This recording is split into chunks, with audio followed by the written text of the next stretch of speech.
So Zoe doesn't want to say anything, so I'll say that we started off with a start of sketching this particular function. And despite some people's, doesn't matter, does it?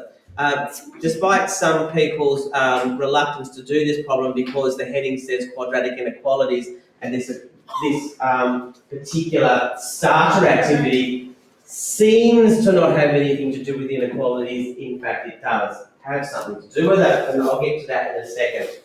So, first things first. When you're doing a sketch, I always follow the same sort of process. I take note of what they're looking for, like it doesn't say axis of symmetry, for example, so I'm not going to draw that in. But nevertheless, it's going to be part of my process. So I start off with looking at the shape, or the dominant term is x squared, so it's going to be smiling.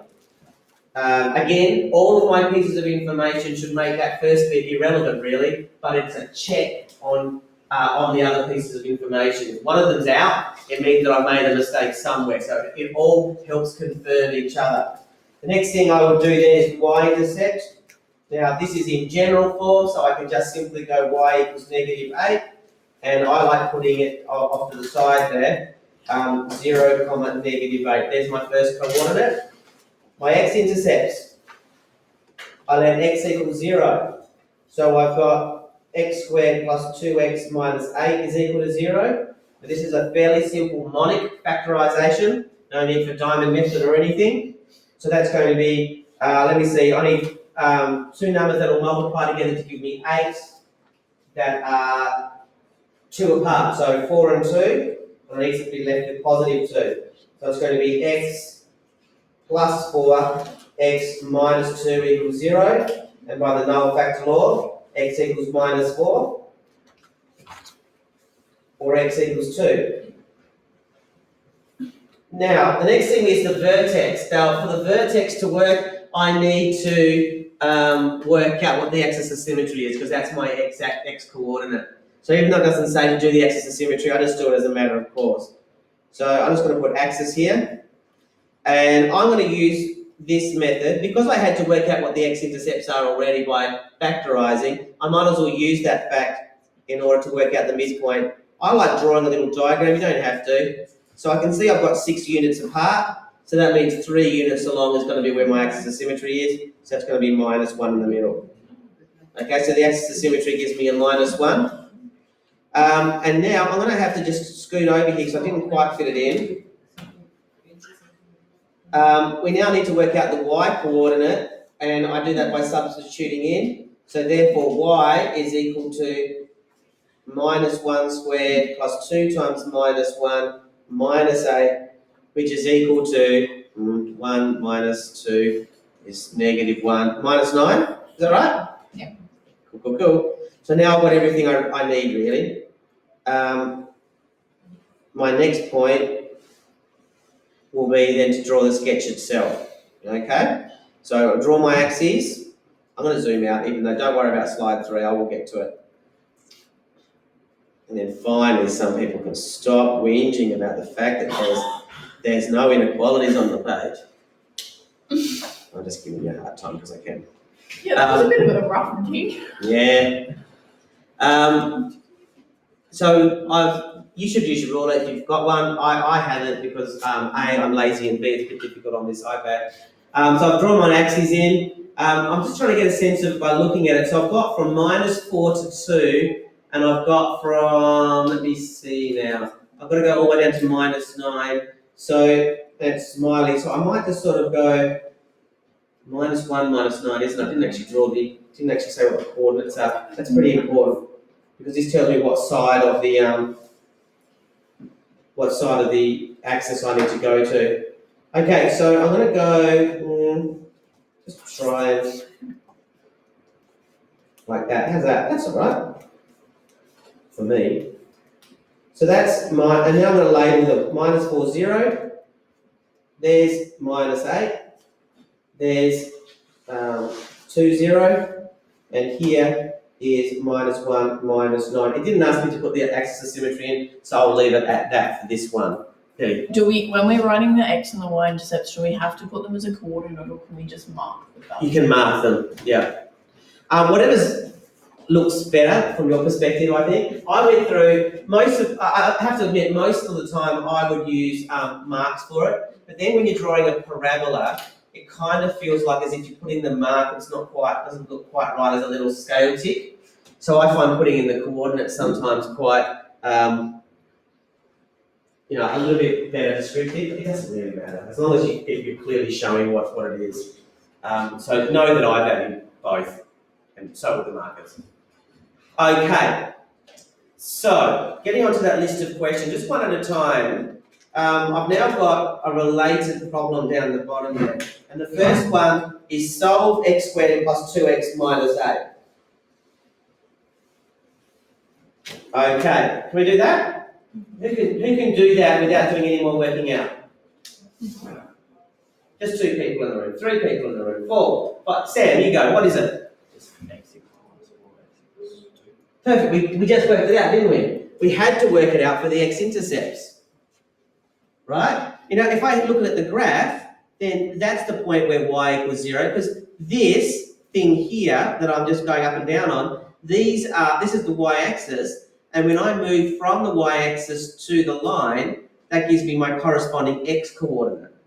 Okay, so if I'm looking at what is x when y is 0, then I go down to the 0, and then across there we've got minus 4 and 2. And the coordinates that I've written there, and it wasn't just for this reason, but the coordinates I've written here accentuate that when y is 0, x equals 2. When y is 0, x equals minus 4. So as Sam rightly said, the solution to this is just x equals negative 4 and x equals 2.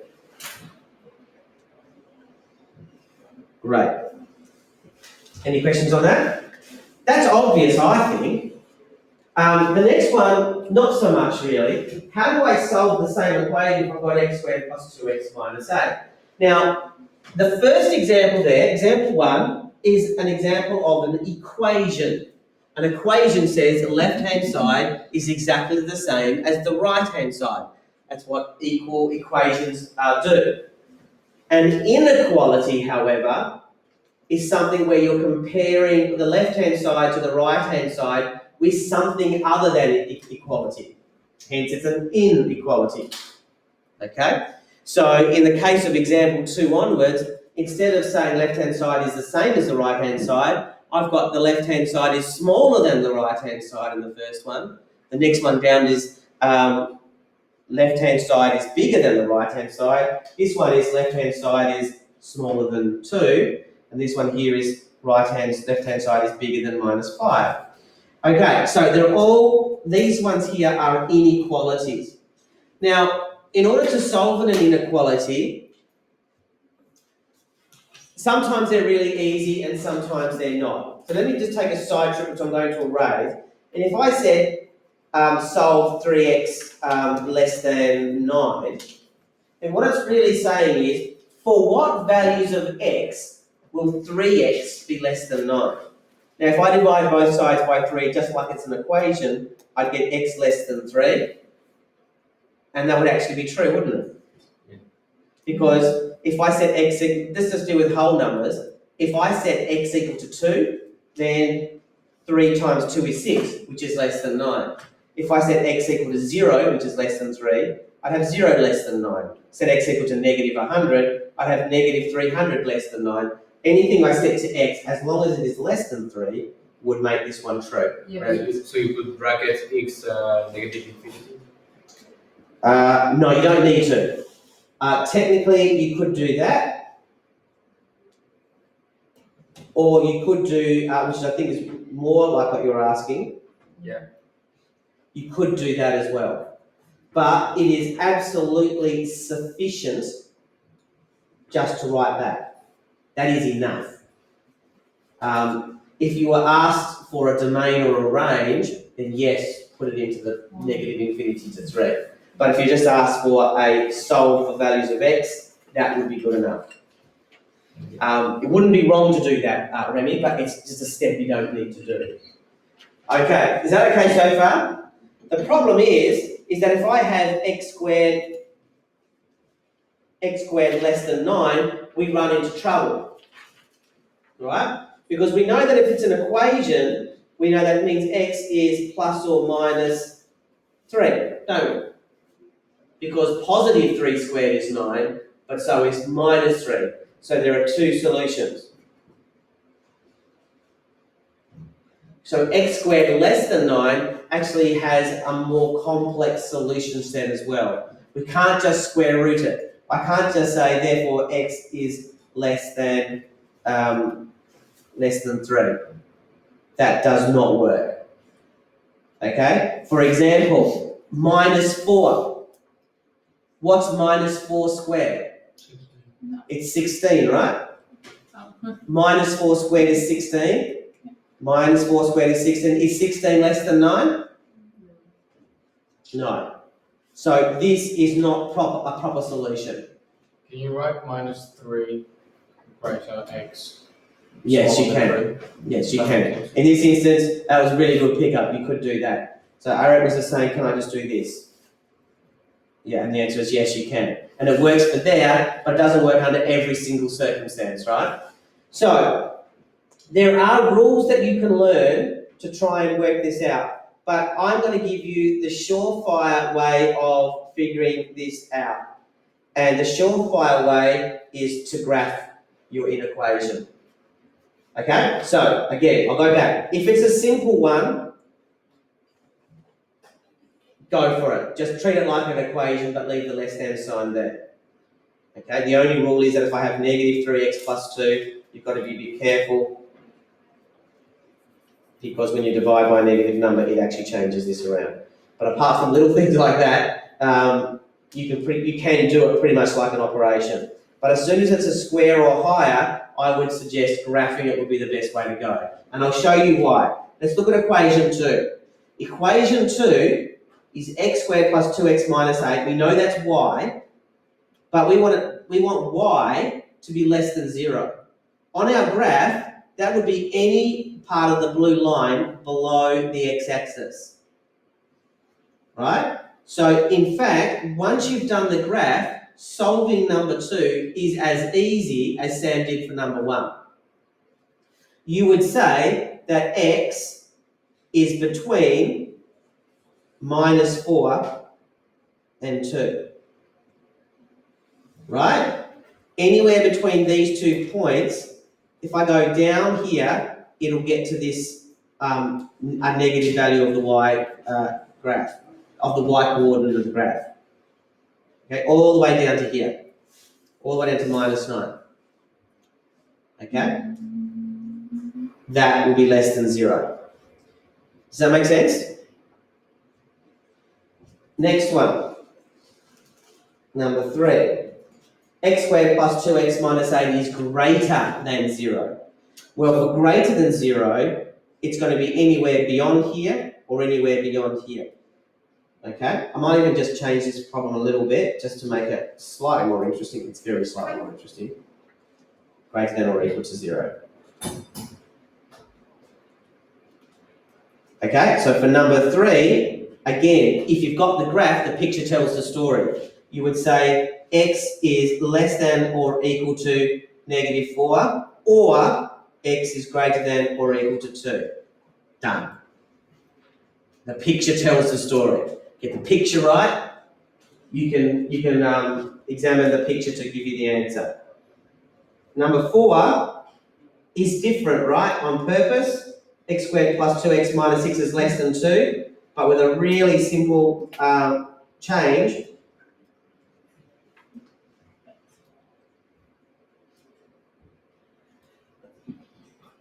I subtract 2 from both sides, and then we're back to the same as number 2. So I can manipulate it a little bit. Okay? Good so far? So within equations, with inequalities, the main thing is this. If you add and subtract from both sides of an inequality, the inequality remains. So well, let me just give you an example. 3 is less than 10. If I add 7 to both sides, then I'd have 10 is less than 17. So I can add or subtract to both sides of an inequality, and it will remain true. The inequality will remain true. Multiplication and division, though, is different because of the negative number work, and square rooting is even worse, and so on. So basically, the only thing I'd probably do with confidence is add and subtract from both sides of an inequality. Number 5 is a little bit more involved. X squared plus 5x minus 8 is greater than negative 5. Okay, I might change that to that. Oh, that was an accident, negative 5.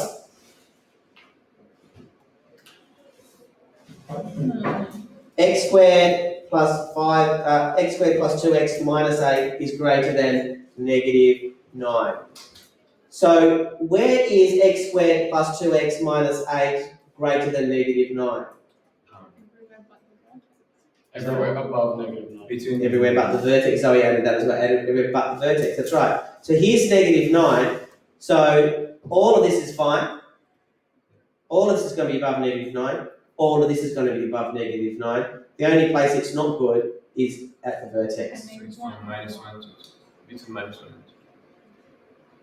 Well, even easier.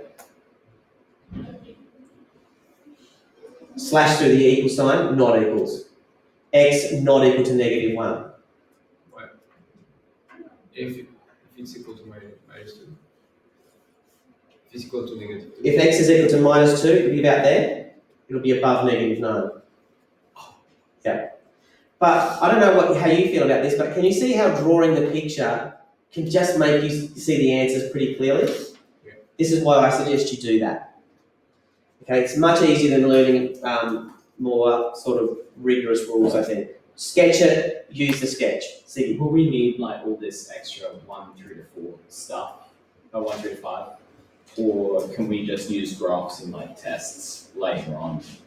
I don't quite know what you mean by 1 through. Do we need 1 through to 5? Like where you're talking You'll be about- asked something like, solve x squared plus 3x plus 2 is greater than 0. Okay. Now, one last thing I'll say as well is that based on the question, you don't always have to find everything here. Can you see that more or less, apart from question 5 here, the only thing that I really needed were the x-intercepts and the shape, right? If the shape was frowny, and that would completely reverse what I just did. Okay, between the two x-intercepts, that would be where y is bigger than 0. Okay, if it was a frowny graph instead. So you don't need to graph the entire, you don't have to do all the steps for sketching if you don't need them. And we're going to see this in the next and final example. Richard, Yes. in a question like 5, Yeah. Say that it was like x squared plus 2x take 4 less than -4, or plus 4 actually. Could I manipulate this to Just like number 4, then, isn't it? like before and then just Yeah. bring it to the other side? Yeah, good question. Can you see that that's what I did in number 4? So the sign basically is just the equal sign, but it's just saying that it's a instead of limitation. one exact number, it's multiple. Yeah, that's right, yeah. So with an inequality, you are expanding the number of possible solutions, right? When it's an equality, it's exactly 2 solutions. With an inequality, it could be a range of solutions, like it is for 2, 3, and 4, or every single possible solution except for 1. You know? But effectively, for 2, 3, 4, and 5, there are infinite solutions, but they are bounded by a top and bottom value. They're bounded by a non-value. Okay, any questions before I move on to the next example? Now, I don't want you to get lost in the weeds here, but this next example is a really critical way one can use an inequality to solve a discriminant problem. So the problem here is find all values of k so that x squared plus kx plus 1 is equal to 0. Has no real roots for part A or 2 real roots for part B. I think I'll keep with the black pen just because it's easier to see it, I think. So, roots or solutions, as soon as you see that, we are talking discriminant. So just to remind you, you wouldn't have to write this down in a test or anything. Reminder that the discriminant is equal to b squared minus 4ac. Now, when the discriminant is equal to 0, there's one real root. Remember? One real solution. If the discriminant is less than 0, there are no real solutions. They say real because there's a whole group of numbers called imaginary numbers or complex numbers, and there are answers there. When the discriminant is greater than 0, then there are two real roots, two real solutions. Oops, I didn't mean to use solutions and roots in the same thing there, but that's okay, I did that. So there's that. There's one other condition which I had in my videos, which was that if the discriminant is a perfect square, then there are two rational roots. So two roots that can be written as in fraction form. But anyway, besides that, that's just a reminder that that's how the discriminant works. So when I look at the discriminant in this case, we've got b squared minus 4ac. Oh, sorry, I'll zoom out. Yeah. We've got b squared minus 4ac, which would then be k squared minus 4 times 1 times 1. Look, I'm sorry that this is such a simple example, but I really wanted to point out the process rather than the difficulty. Is that okay so far? That's just straightforward, the discriminant. So for part A, we've got no real roots.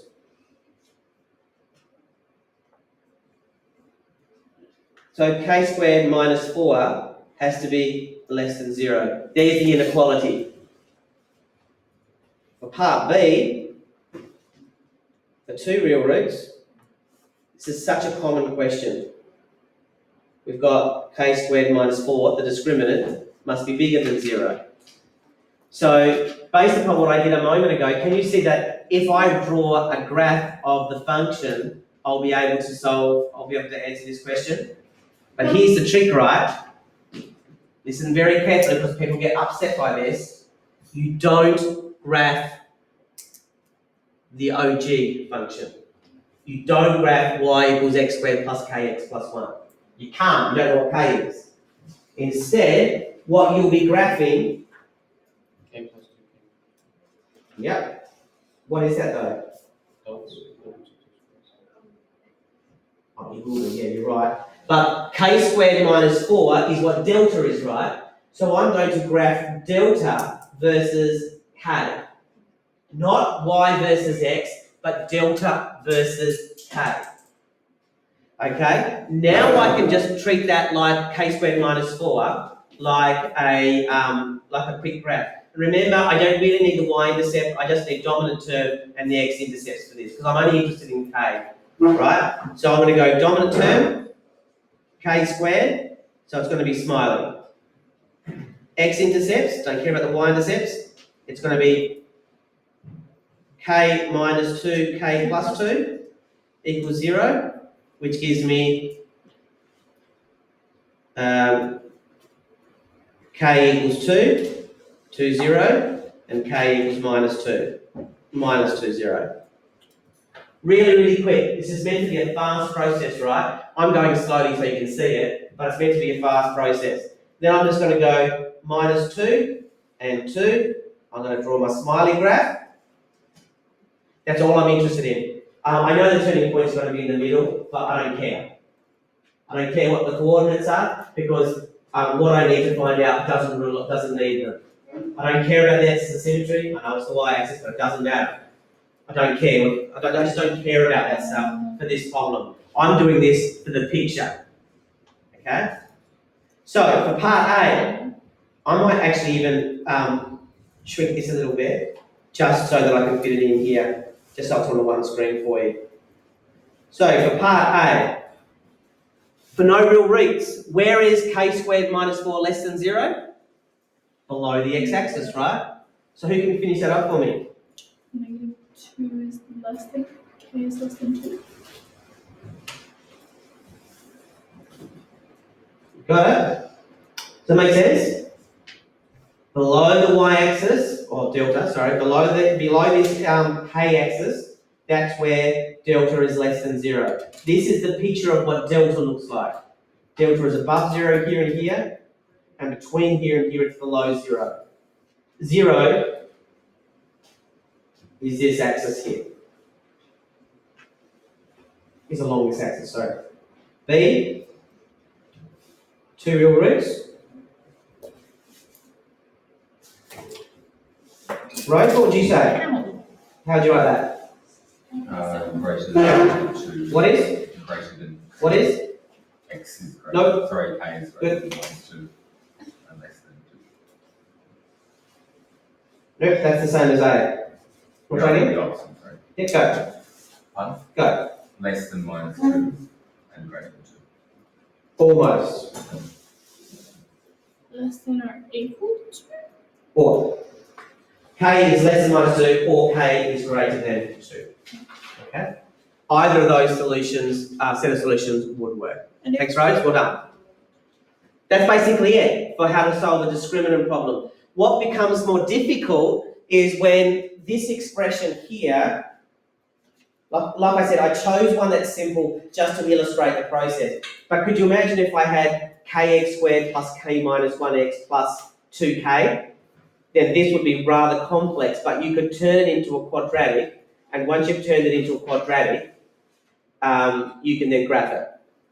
So that would be the name of the game, turning it into a simple quadratic, which you can then graph. The complexity is in turning it into that quadratic. Yep. So if k equals -2 or 2, there's going to be one real root? Beautiful. Yep. There's two solutions. There's two solutions for k that would give this having one real root. It means, one real root, by the way, means that this equation,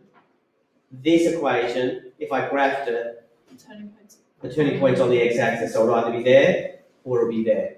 That's basically what it means. Okay, any questions? Is that as clear as mud? Okay, so I'll stop the video here because they can't see any, you can't see any other screen on the video anyway.